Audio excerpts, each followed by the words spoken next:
क्या time travel possible है या ये बस साइंस फिक्शन है? आपने बहुत सारी टाइम ट्रैवल यानी कि समय यात्रा वाली मूवी देखी होगी और आपके मन में ज़रूर एक सवाल आया होगा कि क्या टाइम ट्रैवल पॉसिबल है और अगर है तो कैसे। तो बने रहिए हमारे साथ और आज की इस वीडियो में मैं बताने वाला हूँ टाइम ट्रैवल के बारे में। और वीडियो को एंड तक ज़रूर देखना क्योंकि अगर आप एंड तक नहीं देखेंगे तो आपको समझ में नहीं आएगा। तो हेलो दोस्तों, मैं हूं अंचल और आप देख रहे हैं आपका अपना चैनल असली ज्ञान। और अगर अभी तक आपने हमारे चैनल को सब्सक्राइब नहीं किया तो सब्सक्राइब करके बेल आइकन दबा लें क्योंकि मैं इसी तरह के साइंटिफिक और फैक्ट रिलेटेड वीडियोस लाते रहता हूं। टाइम ट्रैवल यानी कि समय यात्रा। समय में विभिन्न बिंदुओं के बीच घूमना हमेशा से हमारे बीच लोकप्रिय रहा है। हमने फिल्म में देखा होगा कि साइंटिस्ट कैसी टाइम मशीन में बैठकर कैसे पास्ट या फ्यूचर में जाते हैं। वह देख के आपने ये सोचा होगा कि ये तो बहुत आसान है, ये साइंटिस्ट क्यों नहीं करते, और आप सोचते हैं कि मैं शायद करूँगा। लेकिन असल में ये बहुत ही उलझा सा सवाल है। तो चलिए मैं आपको बता देता हूँ कि टाइम ट्रैवल पॉसिबल है, लेकिन कुछ साइंटिस्ट का ये मानना है कि अगर कोई मानव ये करता है तो उसके लिए ये घातक साबित हो सकता है। कुछ लोग समय को स्थिर मानते हैं, वहीं अल्बर्ट आइंस्टाइन ने अपने एक्सपेरिमेंट में यह दिखाया है कि समय एक प्रकार का इल्यूजन है। आइंस्टाइन के थ्योरी ऑफ रिलेटिविटी सिद्धांत के प्रकाशित होने से पहले लोगों के केवल एक ही अवधारणा थी कि ब्रह्मांड में समय की गति हर जगह वही है जो पृथ्वी पर होती है। उनका मानना था कि समय जिस रफ्तार से पृथ्वी पर गुजर रहा है उसी प्रकार ब्रह्मांड में दूसरी और किसी दूसरे ग्रह पर भी समय इसी रफ्तार से गुजर रहा होगा। लेकिन आइंस्टाइन ने लोगों की इस अवधारणा को गलत साबित कर दिया और समय का एक अलग परिभाषा दिया।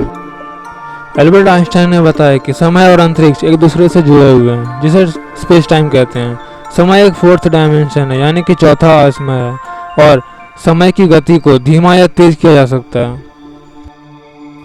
इंग्लैंड के मशहूर लेखक अल्बर्ट जॉर्ज वेल्स ने 1895 में द टाइम मशीन नामक एक उपन्यास प्रकाशित किया तो समूचे यूरोप में तहलका मच गया। इस उपन्यास में वेल्स ने टाइम मशीन की अद्भुत कल्पना की। हालांकि वेल्स ने उपन्यास में व्यवहारिक रूप से कई विसंगतियां हैं, लेकिन क्या समय यात्रा पॉसिबल है? अगर वैज्ञानिक दृष्टिकोण से देखा जाए तो समय यात्रा संभव है। अगर देखा जाए तो हम सभी समय यात्रा कर रहे हैं। हम सभी भूतकाल से निकलकर वर्तमान में होते हुए लगातार भविष्य की ओर बढ़ते चले जा रहे हैं और इसी को ही समय यात्रा कहते हैं। हमारी समय में यात्रा की दर 1 घंटे प्रति घंटे की दर से है, यानी कि हम में से भविष्य में 1 घंटा आगे जाने के लिए हमें 1 घंटा ही लगता है। अगर हमने इस दर को 1 घंटे प्रति घंटे की दर से अधिक कर दिया तो समय की यात्रा की जा सकती है। आइंस्टाइन की थ्योरी ऑफ रिलेटिविटी के अनुसार समय यात्रा संभव है। आइंस्टाइन ने बताया कि अगर कोई वस्तु जितनी ज़्यादा तेजी से चलेगी उसके लिए समय उतना ही धीमा होता जाएगा और वस्तु भविष्य में पहुंच जाएगी। ऐसे कहा जाता है कि भविष्य की यात्रा करना संभव है, परंतु भूतकाल की यात्रा करना कभी भी संभव नहीं होगा। स्टीफन हॉकिंग ने बताया कि अगर भूतकाल यात्रा संभव भी है और अगर हम भविष्य में टाइम मशीन बना भी लेते हैं तो भूतकाल की यात्रा संभव नहीं होगी। समय में यात्रा करने के लिए 5 तरीके हैं और मैं आपको उन्हें एक एक करके बताता हूँ। पहला है स्पीड। यह भविष्य में जाने का सबसे आसान और व्यवहारिक तरीका है। आइंस्टाइन के विशेष थ्योरी ऑफ रिलेटिविटी सिद्धांत के अनुसार जब हम प्रकाश की गति के निकट गति पर यात्रा करते हैं तो बाहरी दुनिया के अनुसार हमारे लिए समय धीमा हो जाता है। इसे समय फैलाव यानी कि टाइम डायलेशन कहते हैं। यह सिर्फ एक अनुमान या विचार नहीं है, इसे मापा गया है। 2 परमाणु घड़ियां, एक जेट के विमान में उड़ने वाला तथा एक पृथ्वी पर स्थिर का उपयोग करके भौतिक विज्ञान ने बताया है कि जेट की गति की वजह से उसमें रखी घड़ी धीमी गति से चलती है। Number 2, gravity. यह विधि भी आइंस्टाइन ने दी है। थ्योरी ऑफ रिलेटिविटी के मुताबिक जितना मजबूत गुरुत्वाकर्षण लगता है यानी कि जितना मजबूत ग्रेविटी होगा समय उतना ही धीमा चलता जाएगा। जैसे कि आप पृथ्वी के केंद्र के करीब आते हैं वहाँ ग्रेविटी की शक्ति बढ़ जाती है। उदाहरण के लिए हमारे सिर के मुकाबले हमारे पैरों के लिए समय धीमा हो जाता है।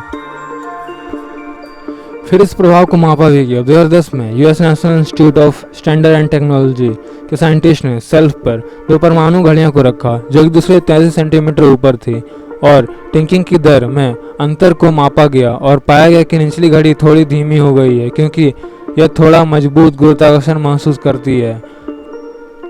अतः स्पष्ट है कि भविष्य में यात्रा करने के लिए हमें अंततः ही मजबूत गुरुत्वाकर्षण क्षेत्र की आवश्यकता होगी, जैसे कि ब्लैक होल में होता है। Number 3, suspended animation. जब हम किसी को निलंबित एनिमेशन की स्थिति में कहते हैं, यानी कि सस्पेंडेड एनिमेशन में कहते हैं, तो हमारा मतलब ये है कि वो स्थिर है और हिल नहीं रहा है।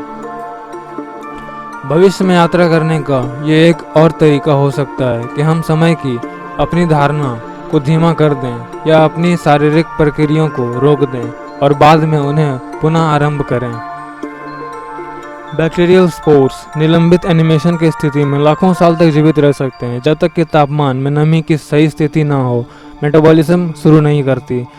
2005 में अमेरिका के वैज्ञानिक ने हाइड्रोजन सल्फाइड की अल्प खुराक देकर चूहों की मेटाबॉलिज्म को धीमा करने का एक तरीका बताया था। 6 घंटे बाद बिना किसी दुष्प्रभाव के उनकी प्रक्रिया को पुनः आरंभ कर दिया गया। दुर्भाग्य से भेड़ और सुअर पर भी इसी तरह का प्रयोग सफल नहीं थे। सुझाव दिया गया कि यह विधि बड़े जानवरों के लिए काम नहीं कर सकती। Number 4, warm holes. General relativity theory space time के माध्यम से किसी शॉर्टकट की संभावना को भी मान्यता प्रदान करता है, जिसे वार्म होल्स के नाम से भी जाना जाता है। यह 1 अरब प्रकाश वर्ष या उससे अधिक की दूरी के बीच का समय के विभिन्न बिंदुओं के बीच पुल का कार्य करने में सक्षम हो सकता है। नंबर 5, प्रकाश का प्रयोग करके। एक और विचार अमेरिका के भौतिक विज्ञान रॉन मेल्टन द्वारा रखा गया है। यह था स्पेस टाइम को मोड़ने के लिए प्रकाश के घूर्णन सिलेंडर यानी कि रोटेटिंग सिलेंडर का उपयोग किया जाए। मेल्टन के अनुसार सही ज्यामिति मतलब ज्योमेट्री अतीत या भविष्य में जाने का कारण बन सकती है। उम्मीद है आपके सारे सवालों का जवाब मिल गया।